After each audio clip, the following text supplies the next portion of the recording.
The Boston Bruins have a major decision to make with David Pastrnak this offseason. At this juncture, their primary objective is to get the star forward signed into an extension, and that is entirely understandable.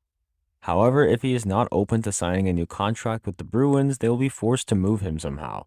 They simply cannot lose a player of that caliber for nothing through free agency in 2023. Pastrnak signing an extension is unfortunately not a slam dunk either.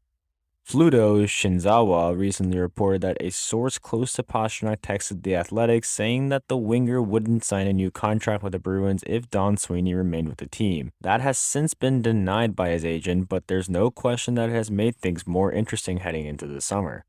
Alas, if Pastrnak and the Bruins do not come to terms on an extension, a trade will have to be considered. If this scenario comes to fruition, these three teams could be potential landing spots for the 2014 first-round pick.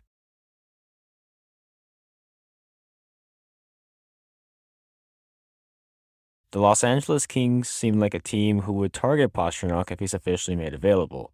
They are already linked to Chicago Blackhawks sniper Alex DeBrincat, and he plays a very similar game to Pastrnak. Furthermore, after the successful 2021-22 season that the Kings had, they are in a position where they should be adding to their roster. Acquiring a superstar winger like him could be exactly what this team needs to become potential contenders once again. Although the Kings have officially moved past their rebuild, there are still some areas they need to improve in. They have some solid right wingers on their roster, but none of them stand out as being first liners like Pastrnak. And considering Pasternak's elite goal-scoring ability, it makes him just that, so the Kings would be extremely wise to pursue the 26-year-old forward. With that, he has the kind of big personality that could help him thrive in LA. In terms of an ideal trade partner for the Bruins, it's hard to find a better one than the Kings, as they have an abundance of alluring prospects and young NHL caliber players. Two top-tiered prospects who can be on the Bruins' radar in Pasternak's blockbuster are Alex Turcotte and Brent Clark.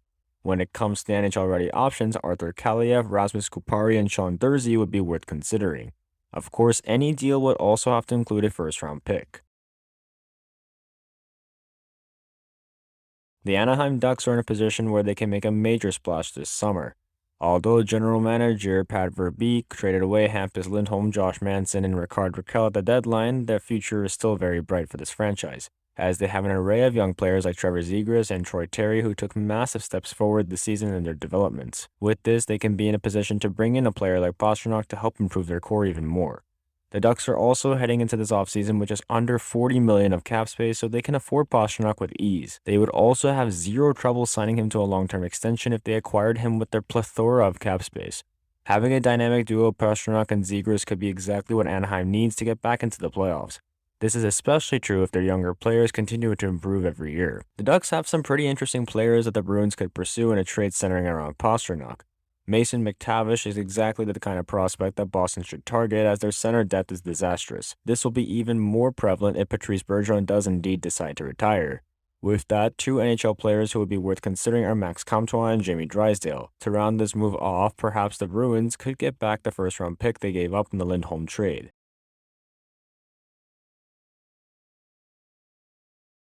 The New Jersey Devils are expected to have an eventful offseason. Although it's only mid-June, they already have been linked to players like DeBrincat, JT Miller, and New Jersey native Johnny Gaudreau. Thus, if the Bruins shop Pastrnak this offseason, it's hard to believe that they would not target the Czech native. Their biggest goal this offseason is to add scoring wingers to their roster, and it's hard to find a much better one than him. When looking at the Devils' forward group, it's clear that Pastrnak would be a perfect fit on their first line. This would be massive for Jack Hughes, as it would finally provide him with an elite line mate. With Hughes having a pass-first mentality, he could be a perfect center for a sniper like Pastrnak to play with. To round off the trio, Jesper Bratt would be a quality choice at left wing. That would be a pretty lethal combination, and one that can get the Devils back into the postseason for the first time since 2018. Like the Kings, the Devils also have plenty of assets to make a potential Pastrnak trade occur. It has been reported that they're open to moving their second overall pick, so that is already a major starting point for the Bruins. Yet it's also hard to believe that they would part ways with it unless Pastrnak immediately signed an extension. As for potential prospects, Alexander Holtz, Arsenije Gritsiuk, and Shakir Mukhamadullin stand out. For an NHL player, Yegor Sharangovich could be a strong fit in the Bruins' top six. This is especially true when noting that he can play all three forward positions. Alas, it'll be intriguing to see what happens with Pastrnak this summer. The Bruins desperately need to find a way to get him signed into a long-term extension, as he is their best goal scorer. However, if no progress is made during the contract negotiations, don't be surprised to see the Stars shopped with these three teams in the mix. Thank you guys for tuning in, and have a wonderful day.